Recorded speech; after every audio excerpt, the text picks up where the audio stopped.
Welcome to The Explainer.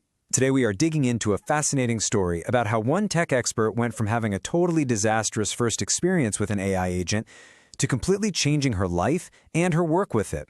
So how do you go from a deleted calendar to a total life upgrade? Let's get into it. Okay, so this story starts with, well, a moment of pure catastrophic failure. Our source here, AI power user Claire Vo, spent 8 solid hours setting up her very first AI agent. And for all that hard work, it turned around and completely wiped out her entire family calendar. Yeah, ouch. You know, most people would have just thrown in the towel right then and there. And who could blame them? But the fact that she didn't, that's what makes this story so interesting. That initial disaster just makes her turnaround even more incredible. So let's break down how she went from that total system failure to a total life upgrade. Her journey really began where a lot of us start out, with a pretty healthy dose of skepticism, and frankly, a lot of frustration with all the hype around new tech. I mean, an 8-hour setup ending in disaster, that's the kind of thing that would make you want to swear off technology forever. But something made her keep going. And the reason why is actually a really key idea from the world of product development. Even with all the chaos in the deleted calendar, she had these little moments, these flashes where the tool was so unbelievably useful that she could just feel its potential.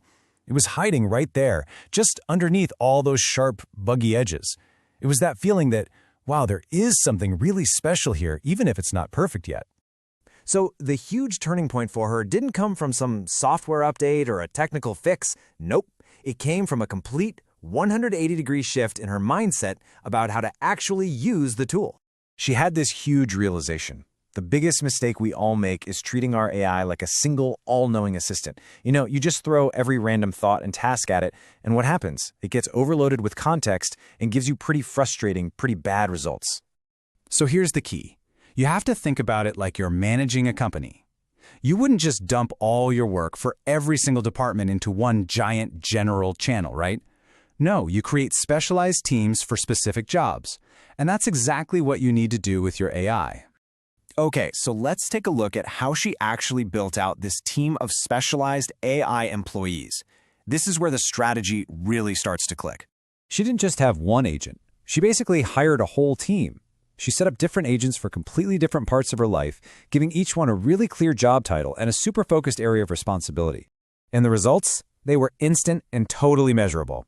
Get this, just one of her agents, Sam the sales rep, completely automated a task that she used to pay a human to do for 10 hours every single week. What's so brilliant about this is how specific Sam's job is. Every morning, he has this clear, repeatable process. And because of that, he has a real, tangible, economic impact on her business. It's not just theory, it's actual value. And it's not just about the 9 to 5. On the personal side of things, she has another agent, Finn, who takes on the completely overwhelming job of managing the schedules for a busy family. That's a task that, before, was a huge source of stress. So right about now, you're probably thinking, okay, this sounds incredible, but also, way too complicated. But what's really great about her whole approach is how she makes it feel totally achievable for anyone, as long as you put safety first. She boils down what seems like an intimidating technical setup into 3 simple, absolutely crucial steps. The whole key here is to isolate the agent, put it on its own machine with its own dedicated accounts. That's how you prevent the kind of calendar apocalypse she went through at the beginning. Her guiding principle for security is so simple, and it's brilliant. She says to treat the AI agent exactly like a new human employee. I mean, you wouldn't give a brand new hire the master password to your entire life on day 1, would you? So what this means in practice is you delegate access to specific tools. You don't just hand over the keys to your entire digital kingdom.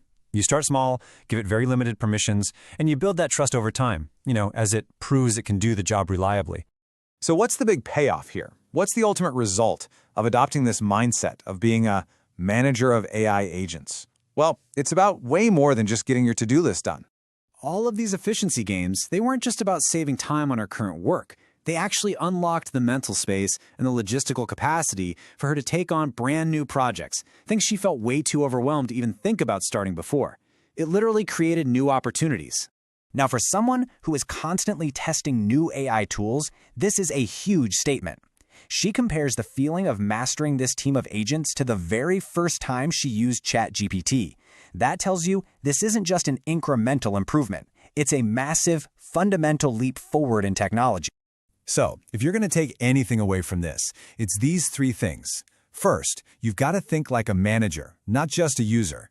Second, build a team of specialized agents for specific jobs. And third, always start simple and make security your #1 priority. And that really leaves us with one final thought for you to chew on. Now that you've seen what's possible when you hire a digital team, what's that one tedious, frustrating, or just overwhelming task in your own life that is just waiting for you to hire its first AI agent?